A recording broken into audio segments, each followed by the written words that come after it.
Good morning to all my students. Hope you all are doing well. Today, the topic of my lecture is going to be liberalism. As you all know, liberalism is the most powerful ideological force shaping the Western political traditions. So, if we see the Western Eurocentric traditions, they are all based on liberal school of thought, or we can say, in other words, liberalism. So, liberalism school of thought is the most important school of thought when it comes to the Western values or Eurocentric values. So what is actually this liberalism? So this is the most powerful ideological force and which is shaping actually the Western political traditions. So now we are going to discuss actually what this liberalism is all about. What are the core ideas of liberalism? We are going to discuss in detail, and I hope that you all are going to like them. Liberalism is a political ideology whose central theme is commitment to individualism, in which individuals can satisfy their interests. So from this very important definition, I can say that liberalism is a kind of political ideology, and its main focus is that it talks about it has a lot of commitment to individualism or the individual rights. So that the individual should have a lot of rights, so that who can satisfy them, so that they can satisfy their freedom, and they can satisfy their interests in a good manner. So now we are going to, so individualism is a very important theme. It is a very central idea of the philosophy of liberalism. So what are the core ideas of the liberal school of thought or liberalism? Individualism is the first. So as we know that when we talk about the liberal philosophy or liberalism, then it comes very clear that liberal philosophy emphasizes upon the individual rights or individual freedom. It gives all rights or freedom to all individuals, so that they can have a good life. They can satisfy they can satisfy their interests without any intervention. And therefore we can say individualism, I can say, is the very central theme, or it is a very important idea of the liberal school of thought. So the second thing liberalism would be discussing about rationalism. So the liberal philosophy actually discusses in detail, in a very extensive way, that it is based on rationalism. So it would always try to accept those ideas, all ideas on the basis of rationalism, on the basis of reason, and on the basis of justification. So rationalism is also one of the core idea of the liberal school of thought or liberalism. Then we have the freedom. Another core idea of the liberal school of thought or liberalism is freedom. The liberal school of thought, it believes freedom for all. Everyone should have freedom to do multiple activities in society.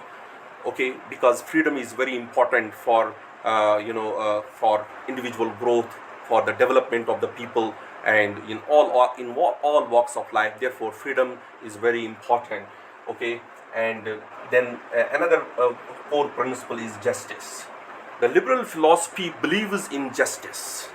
And what is justice? Justice is one's giving everyone what is his due. So there should not be a denial of justice when it comes to the rights of the people, when it comes to the giving someone his part. So therefore we cannot do any kind of injustice when it comes to the people's rights. So therefore the liberal philosophy is based on the justice. And another core idea is toleration. So as we know, we are also living in a liberal society.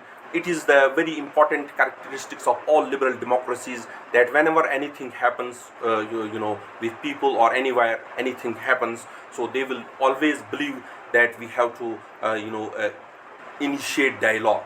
We have to have a tolerance, and through tolerance and through accommodation and through peaceful means, we have to resolve everything. So the tolerance is the most important principle of all liberal democracies, because they see the tolerance is very important for successful as a one of the characteristics of the successful democracies.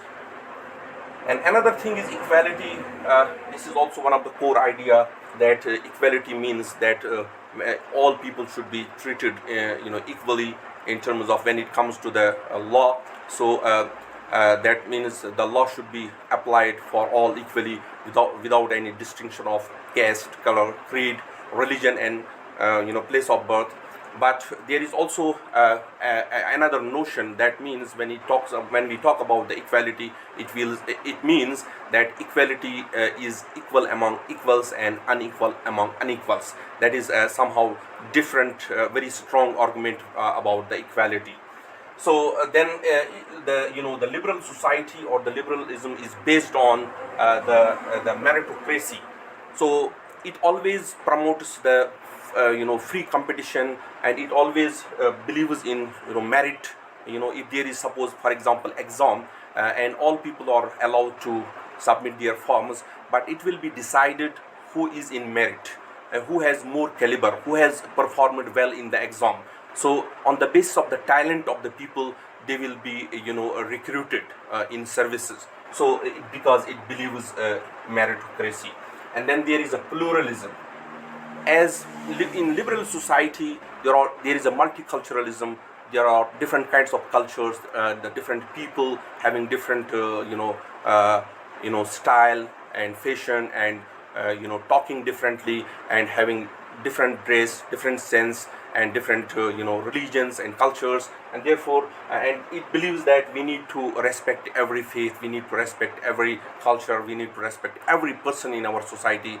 And therefore so that we can create a peaceful coexistence, we can manage our society in a manner so that everyone should be allowed to have its dignified life in our society. And pluralism is very important for peaceful coexistence. Once we are treating everyone equally, no matter he or she belongs to any strata of the society, or he belongs to any religion or culture. So therefore we have to respect everyone, and we have to respect the ideals of liberal democracies, and the different cultures, different ideas, different theories. And therefore that is very important. Then there is another point which is very important when it comes to the liberal ideology, that is consent. Consent is very important because we live in democracies, and when we cast our votes to any political party, we are always giving our consent, not on the basis of force, but it is freely. It is our choice. In political matters, we give our consent to our political representatives, so that they can take a better decisions about when it comes to the development of all the people of our country. And therefore consent is very important. It is not because if you see the authoritarian countries, the consent doesn't work. It is more based on authoritarian ideals and authoritarian values. But when it comes to the liberal democracies, consent becomes very important. During elections or any time, whenever there is a debate or anything, so consent matters. Then there is also the constitutionalism, and in all liberal philosophy or liberalism, what we believe is that the constitution is the highest document. It is the law of the land. There is nobody above the constitution. Nobody can claim that I am above the constitution and I can do whatever I want. That is not possible in a democratic society or in a liberal democratic society. And therefore liberalism believes in constitutionalism, and constitutionalism creates checks and balances. It creates limited government and and minimal state, so that this is another value or another idea of the core idea of the liberalism. That means minimal state. That state, when this principle was this was also the part and parcel of the liberalism, that state should not too much participate, intervene when it comes to the rights of the people. Especially this was something related to the classical liberalism, and then there is also the laissez-faire capitalism, which is also one of the core idea of the when it comes to the liberal philosophy. Laissez-faire means that individuals should be free to do when it comes to the businesses, they can have businesses. They can establish any business, whether mini business or big business, or they can have their so for their good life they need to have businesses, and they can do trade, but the trade should not be illegal, that has to be legal. And laissez-faire capitalism. So in other words, we can say laissez-faire is allowed. That means all individuals are having this right to establish their businesses, to take decisions when it comes to the establishment of businesses, having mini business or big businesses, in order to promote their individual development, having good life in future. And therefore laissez-faire provides, then it creates it strengthens the capital and economy of all individuals, and then there is a democratic peace, and then there is a good life. When we so the good life also, liberalism also believes the good life of individuals, good life of people. So this is also one of the principles. Then also we can say when we take the liberal philosophy in international relations or international politics, then we have to keep in mind that it becomes a very important ideology or important principle as a opposition, as a reaction to the realism principle. So here the liberalism principle in international system or international relation, it believes in internationalism, not only nationalism but in internationalism. And internationalism means that all the nation states, they should believe in international values. They should not only think that we are the part of our countries, rather they have to think that we live in a global world where we have the global responsibilities, and we can only grow up in cooperation, and we can have a win-win situation on the basis of internationalism, or we can create integration and cooperation. So basically the liberalism believes in such values, whether it is internationalism or integration or cooperation in international relations. So it believes that we can change this world, we can have a very peaceful world by evolving the international organization, for the maintenance of peace, and for the maintenance of for strengthening the relations between the nation states. And we can also go for trade, for economic ties, and also so internationalism, integration and cooperation becomes very important when it comes to the liberalism in international politics. Okay, then there was a very great scholar of United States of America. I think you all might be aware about that. His name is Francis Fukuyama.